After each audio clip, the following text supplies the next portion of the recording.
Good morning, everyone. Thank you. In 186 days, I will be celebrating one of my favorite days of the year with my family. These are my boys, Jack and PJ.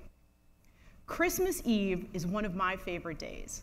As a kid, I loved Christmas Eve, not just because of the anticipation of what Santa might bring me. I was always a good girl. I always got the dollhouse. But I loved it for what Christmas taught me. I'm from an Italian family. If you're anything like my Italian family, Christmas is the time when all the food comes out. Lasagna was a staple in our Christmas Eve celebration. Now, we were only a family of 4, but there was always enough lasagna for at least 10 families, just in case you got hungry later or some unexpected guest showed up. The second thing that I learned about Christmas Eve and family are about the people that you surround yourself with. Now again, we're only a family of 4. So there was my mom and my dad and my little sister, and aunts and uncles, all related by blood. But I have to tell you, at some point, the definition of aunt or uncle seemed to get a little bit loose, if you know what I mean. There would be friends that would show up, that would come for one reason or another, and it didn't matter why they were there. They were always welcome at our home, because that is what Christmas was all about, was bringing people together, bringing your family together. And I would spend the whole day with my mom and my sister cooking and cleaning because we wanted everything to be perfect for our family. Today, my husband Paul and I, we still treat Christmas Eve the same way. We have the honor of hosting it for our family and our extended family. We spend the whole week preparing, probably arguing just a little bit. I spend the day sweating and stressing in the kitchen as well. My kids, Jack and PJ, are usually bouncing off the wall because they're eating candy all day long. But I am secretly loving every minute of it because I want everything to be perfect. That is how I feel today. Forward is like Christmas for us. You are our family. We're so grateful that you're here and that you've chosen to spend the day with us today. We want everything to be perfect just for you. Family is the purest expression of what our theme is today, being human. Most of us in this room are not related by blood. Although, if I'm honest, my little sister is here today. Talk about wanting things to be perfect. Do you know what my little sister does for a living? She's an event coordinator. No, she didn't have anything to do with this event, but she's my little sister. I've always been the one setting the standard. So today, I hope that I've made you proud, Christy. For the rest of us today, our family, the ties that tend to bind us, are typically master services agreements, contracts, SOWs. But if you know anything about what it's like to work with us, you know that while those things are the way that we get engaged, that's not really what we're all about. It's not what keeps us together. What keeps us together is the culture and the family that we're building together. Since the beginning of time, being human has meant being real.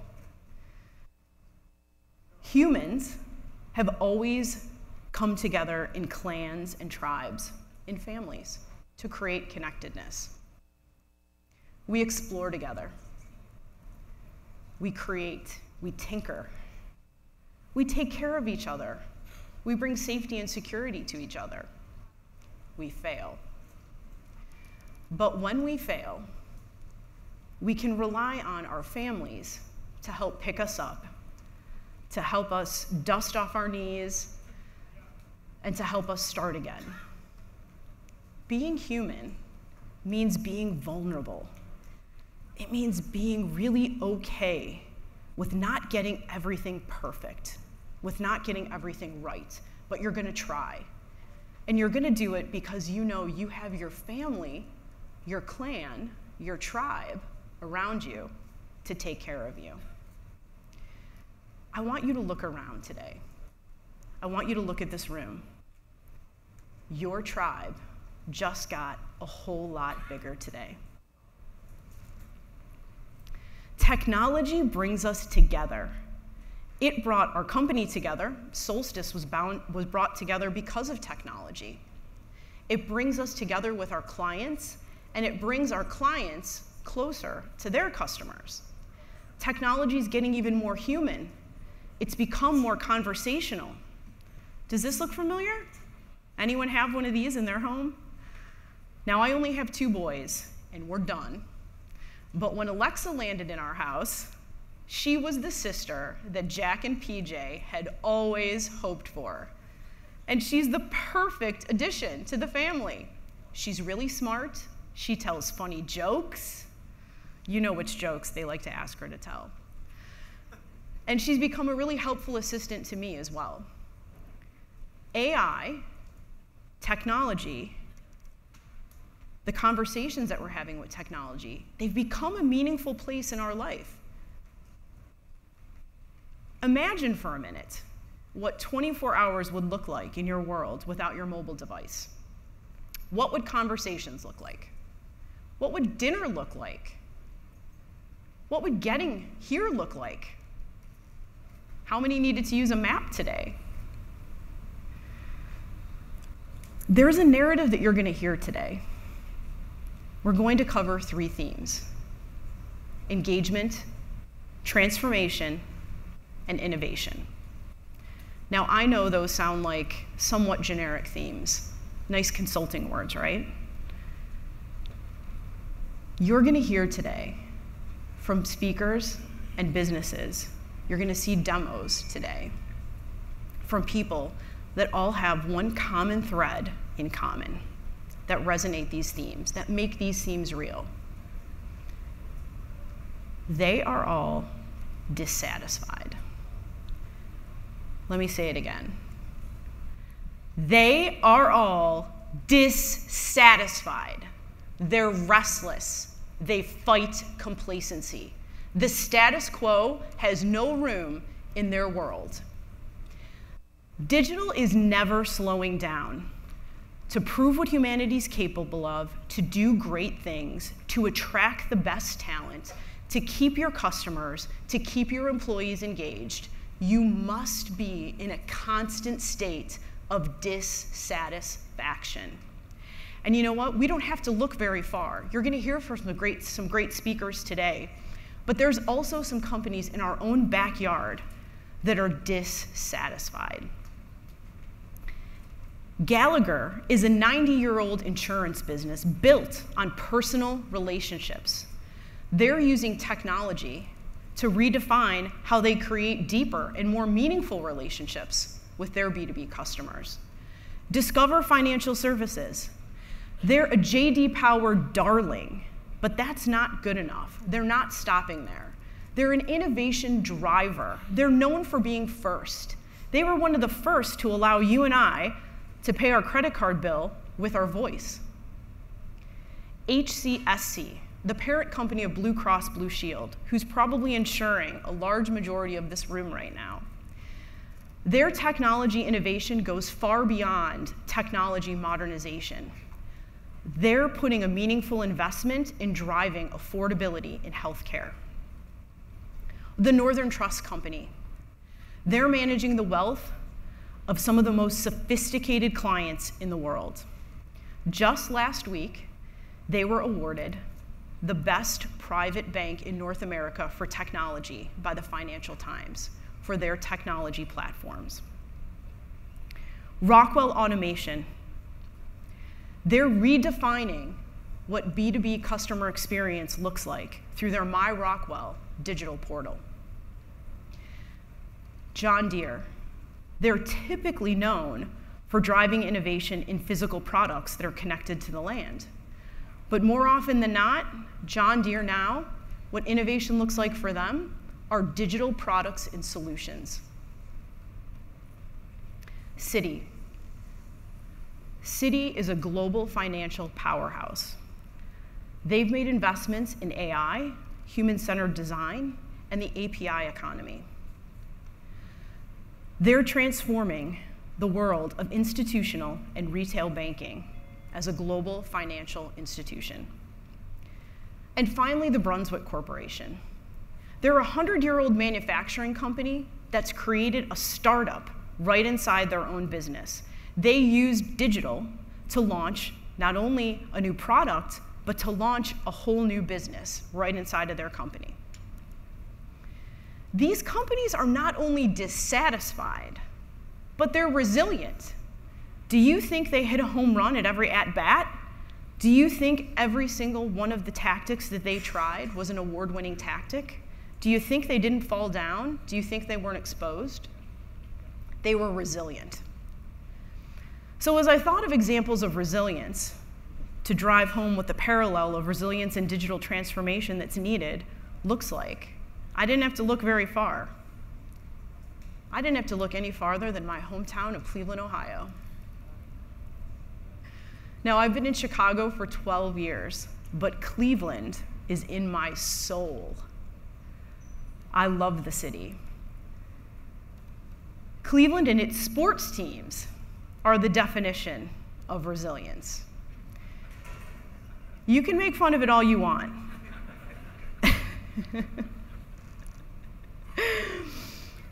But this is a city that has grit. This is a city of people who know how to roll up their sleeves and get the job done. It's in our DNA. Despite the mistake on the lake, despite the river that caught on fire, how does that happen? Despite the fumble, the almost championships, and being the butt of many jokes, the city of Cleveland are people that believe. They're a comeback city. The path of transformation for many of these sports teams in the city of Cleveland looks an awful lot like what transformation and change looks like inside of many businesses today. I'll give you an example. You can imagine, as a Clevelander, my sadness and how hard it was in the 2016 World Series when the Cubs were playing the Indians. Now, I have the benefit of being married to a loyal Southside Irish man, so we both had no problem lining up behind the Indians, as he's a devout White Sox fan. But I truly understand the rivalry. In 2016, the Indians were a pretty good team, but clearly not good enough to win the World Series. But they weren't always a good team. In fact, it took them 41 years to make an appearance in the World Series. And that was in 1995 with the 95 Tribe. They changed the whole mojo of the city. And there are a couple things that they did that I think parallel a lot of the changes that we see inside of enterprise today. The first was the investment that Cleveland made. They changed the environment. They changed where the Indians played. They built Jacobs Field, or as I'll always call it, the Jake. The second are the players. They invested in top talent. They added new energy to a veteran team. Lofton, Bell, Baerga, not pictured another favorite of mine, Tomei, Ramirez. I believe the Chicago White Sox also benefited from the talent when they left Cleveland. The 95 Tribe couldn't lose. They were winning. Now, it's still Cleveland. So when they went to the World Series after 41 years in 1995, they lost. But they created a culture. They created a winning formula that has propelled that team to have several victories and several more chances at winning that. Look at the Cleveland Cavaliers. In 2002, they were tied for last place. They took a page from the Indians' playbook as well. They got some talent. They didn't have to look very far. St. Vincent St. Mary, right down the street in Akron. They got a hometown hero to join the team. They built a new stadium. They created a physical sign that we're changing. We're not an underdog anymore. You don't have to drive to the country to go watch a basketball game anymore. Come downtown, come to the city, come see your team play. And it paid off. 2016, the Cleveland Cavaliers won. They beat the Golden State Warriors. They went again in 2017, and they lost. They went again in 2018. Just 2 weeks ago, I sat in the nosebleed seats, and I wouldn't change it for the world, and watched my Cleveland Cavaliers get whooped in Game 4 by the Golden State Warriors. But they created an energy, and they created a theme that in Cleveland, we're not the underdog anymore. We win, and we can win. So I'd be remiss if I didn't talk about a transformation story of Cleveland and Cleveland sports and not bring up the Cleveland Browns. What can you learn from this? The Cleveland Browns are in the middle of their transformation. Now, they've been there for a while, but they're taking a page from the same playbook. They demolished Municipal Stadium and built First Energy Stadium. They've had a history of first-round draft picks, Couch, Quinn, Manziel.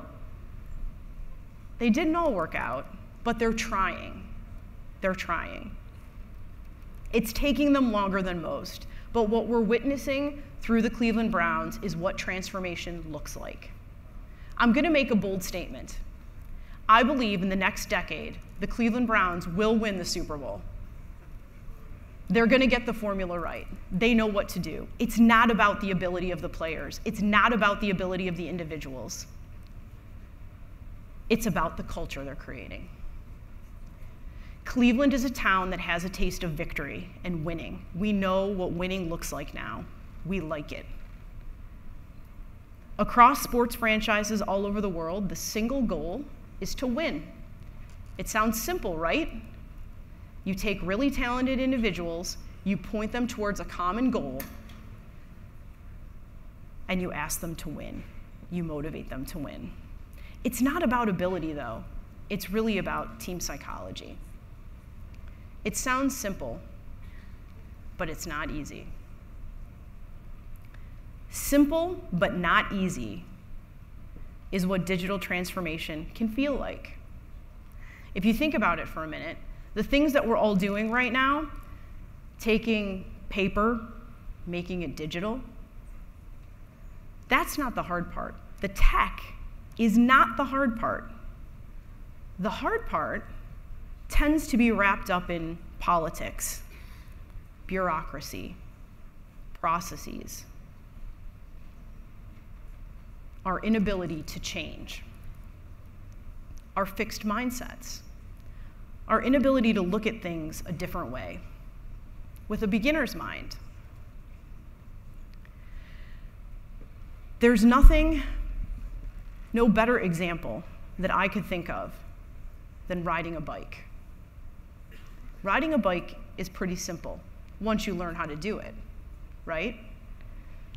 I'm pretty confident. I haven't ridden a bicycle, not like a spinning bike, but like a real bicycle. I haven't ridden one in a pretty long time. I'm almost embarrassed. But I'm pretty confident that right now, I could get on a bike and I could do pretty well. I could pick up right where I left off, dress and heels and all. I'm pretty confident I'd still do okay because I learned. And my mind got hardwired for how to ride a bike. But herein lies the problem. When you make a small minor modification to a bike, you think you can ride it the same way. And you can't. You have to relearn how to ride the bike. So I found an example of this, had it made. I'll let you all look up the details on this company on YouTube, but there's a company called Smarter Every Day. Their whole mission is to push innovation and innovative thinking. They created a bike that has one minor modification. The steering column is changed so that when you turn the handlebars left, the wheel goes right, and right, the wheel goes left. Now, we're all really smart people, right? So we think we can compensate for this intuitively. I mean, I just told you what the formula is. But you know what? Our hardwired brain the way we think we always need to do something, it's really ingrained in every muscle in your body. And it's hard to change. Your mind wants to do it, but your emotions can't when you're in the throes of it. Think about that as you think about the challenges and the things that you face in business every day. Logically, you know what you want to do. You want to do things differently. You want to approach things in a different way. But when the rubber meets the road, you intuitively just start doing it the way you always did it. I'm going to have my friend Sean come out here and show us the bike.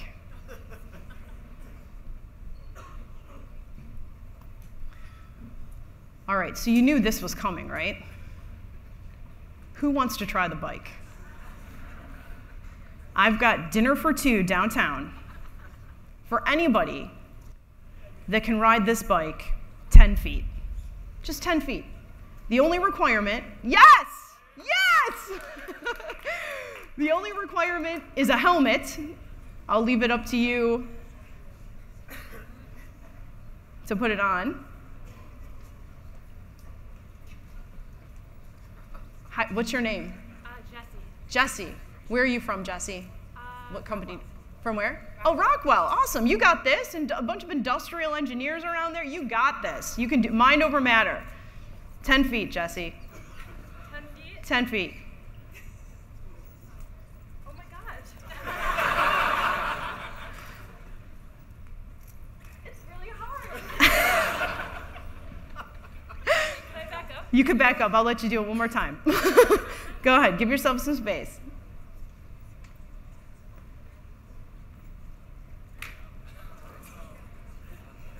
Oh, okay. All right.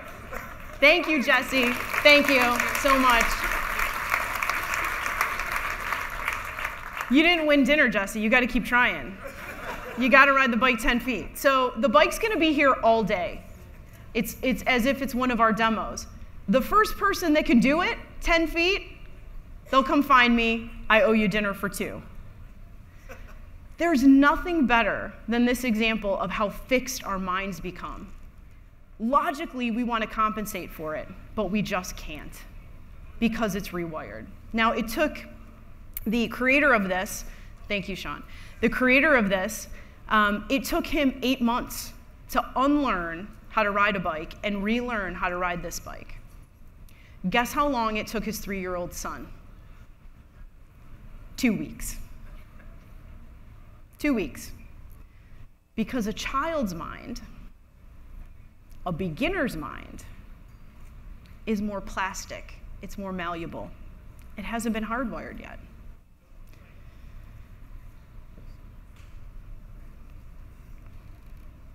My challenge to you today is, if you aren't already, my challenge to you is to be a little bit dissatisfied. Get dissatisfied with the status quo. Use today as your opportunity to make new connections, meet new friends, find new ideas that you can ask, why not? Why can't this work? Why shouldn't we try? And if we fail, why shouldn't we be okay with it? You've got a new family here that has plenty of ideas and is here to support brainstorming with you and thinking about new ways of solving problems. You know, at Solstice, our fundamental belief is that digital is never slowing down. It's why we're in business. Our whole goal is to empower disruption. And Forward, today, is the manifestation of how we help to empower disruption. It's a catalyst for it. So meet some new people today. Ask questions. Find the ideas that are going to matter most and make an impact in your business. And at the end of today, we're all going to hug it out before we leave, because we're family, and that's what families do. And we've brought in enough lasagna for everybody, just in case some extra people show up today. And the last thing to remember is, just try to ride the bike. Get on it and just try. And if you look goofy on it, it's okay. because we're your family, and we're here to pick you up. Thank you.